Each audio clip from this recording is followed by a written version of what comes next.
আমি এসকে মেহেদি। আজকে আছি গাজীপুর জেলার একেবারে পূর্ব পাশে ঘোড়াশাল এলাকা, ঘোড়াশাল গ্রামের ঘোড়া চত্বরের পাশেই একটি রেল স্টেশন, তার পাশেই একটি লোহার ব্রিজ, এবং এই লোহার ব্রিজটি নির্মাণ হয়েছে শীতলক্ষ্যা নদী। আমার পিছনেই দেখতে পাচ্ছেন শীতলক্ষ্যা নদী। এই নদীর উপর দিয়েই এই হার্ডিজ ব্রিজের মতো দেখতে এই লোহার ব্রিজটি নির্মাণ করেছিলেন ব্রিটিশ আমলে ব্রিটিশরা, এবং অত্যন্ত সুন্দর এই ব্রিজটি, যেটি শীতলক্ষ্যা নদীর উপর দিয়ে বয়ে গেছে।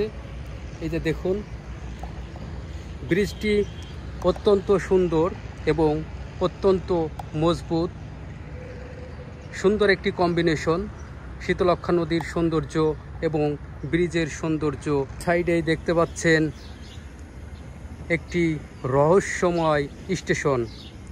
রহস্যময় বললাম কারণ স্টেশনটি অত্যন্ত রহস্যময়, অত্যন্ত সুন্দরভাবে সাজানো এই রেল স্টেশনটি, কিন্তু এই রেল স্টেশনে কোনো ট্রেন থামে না।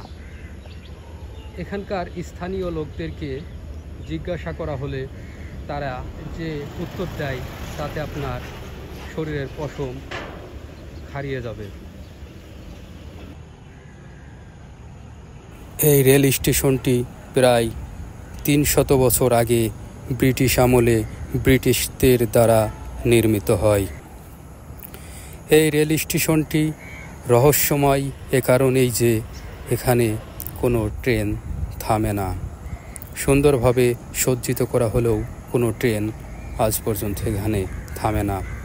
এখানকার স্থানীয়দের জিজ্ঞাসা করা হলে তারা বলে এখানে সন্ধ্যার পর কোনো মানুষ যাতায়াত করে না বা এখানে প্রবেশ করে না, কারণ এখানে নাকি বিভিন্ন প্রেতাত্মা বা জিনেরা ছাদের উপর নাচানাচি করে এবং অদ্ভুত প্রকৃতির শব্দ করে।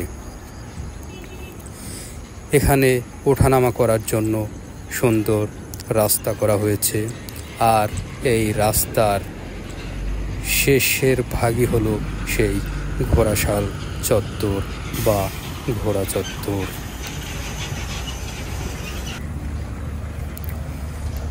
এই সেই ঘোড়া চত্বর, যে ঘোড়ার নাম অনুসারে এখানকার নাম করা হয়েছে ঘোড়া চত্বর।